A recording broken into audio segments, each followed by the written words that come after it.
Hello beautiful people. Today we're going to talk about what is career advancement. By the end of this video, if I do my job well, you will be much more discerning about what career you choose. I'm also going to ask you to make sure that you understand what advancement means for you. Have you thought it out carefully? I'm going to look at the decision-making process that we all go through to decide how we want to advance and in what career we want to advance. And I'm going to look at one of the critical ingredients for you to include as you start thinking about how you want to advance your career.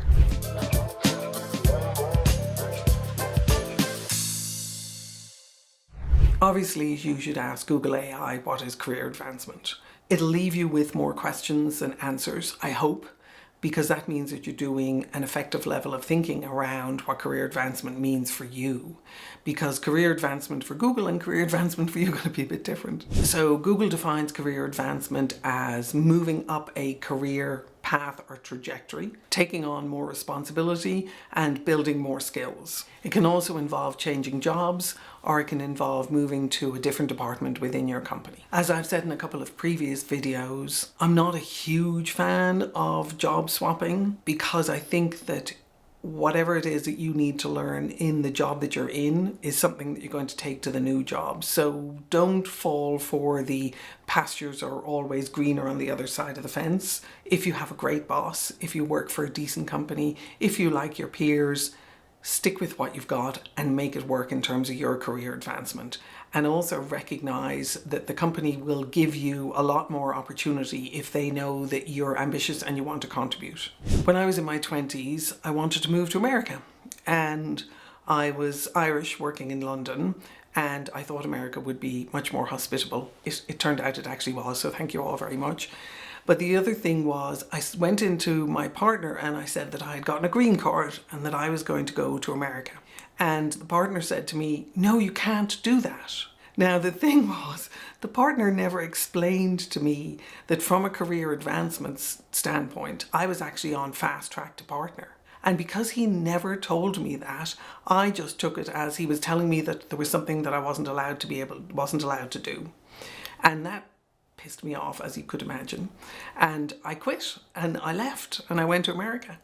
But the thing was, I didn't understand about career advancement. I didn't understand about career paths.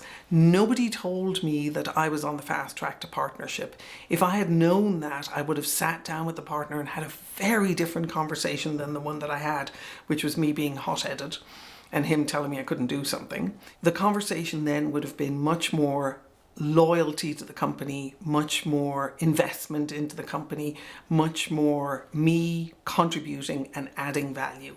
So before you make any decision to move out of any role that you're in, make sure that you understand what career track you're on, what career advancement looks like for you, and whether or not you're on any kind of fast track. Because once you start understanding those things and asking those questions, you will have much more responsible and fruitful conversations than you might have being a hot-headed person being told that they're not allowed to do what they want to do. I've been reading a great book by Steve Cam, which is called Level Up. And Steve does a really nice job. I recommend you read the book if you have a moment. Steve does a really nice job of building the metaphor between this similarity between gaming and how the gaming world works and how life works and how careers work. And he looks at advancement similar to how you advance at different levels in a game.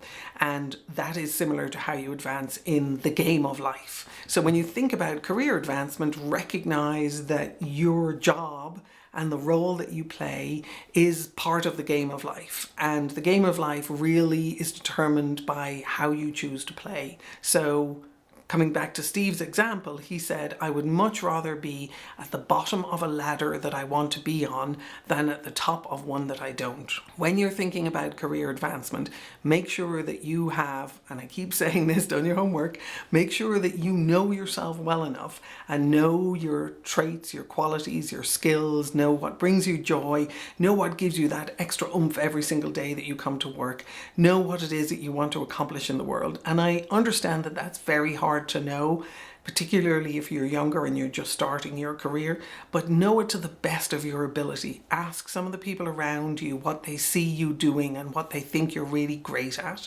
and then start looking at what are the ladders that align with your values, with the opportunities that you want to make for yourself, and with the contribution that you want to make in the world.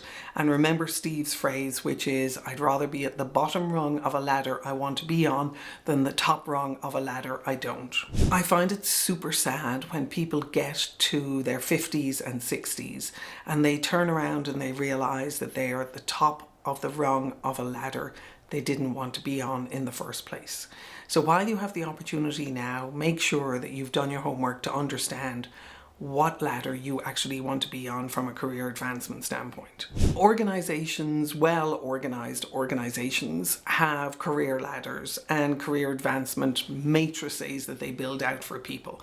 And I've always found them super effective. I've been in organizations that didn't have them, and I've built them because I wanted people to be able to see where they were headed, what was expected of them, and what the opportunities are for them. So if you're not familiar with career advancement ladders or career advancement matrices, go and look them up online, but also go to your HR department and ask them to explain them to you for whatever role you're currently in.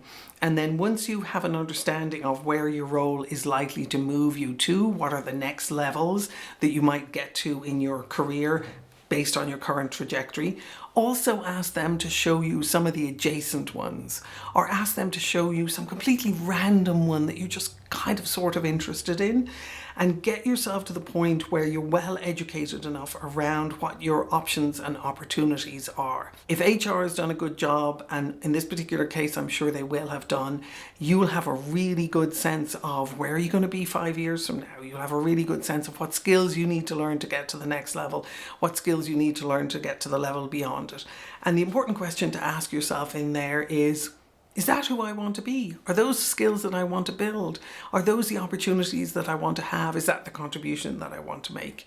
Because lots of people will end up at the top of a ladder they don't want to be on. Do yourself a favor and make sure that you've done your homework on that before you really consider asking for your next promotion. I've always been fascinated by how people make big life and career decisions versus how they make smaller decisions like buying a car or buying a house. So if I buy a car, yeah, it's a big decision and I'm making an investment, but I can sell the car. If I buy a house, it's a huge decision. I'm making a huge investment, but I can also sell the house. If I start investing in myself and I start on a career path that isn't well aligned with me and who I am and what it is I want to make happen in the world, I can invest 10, 20, 30 years into that. And then I might turn around at the end of it and go, that didn't bring me joy, that didn't bring me satisfaction, that didn't contribute in the way that I wanted to do it. I know lots of people who've gotten to that point. Before you seek to advance in your career, ask yourself what it is that you love, what brings you joy, where you can make the most contribution. And please, please, please make it in a wise and decisive way. Pay as much attention to it, or an awful lot more, than you would to buying a car. You can start the process of making sure you're on the right ladder by downloading my free promotion readiness assessment. The link is in the description. Let me know how it goes, and best of luck.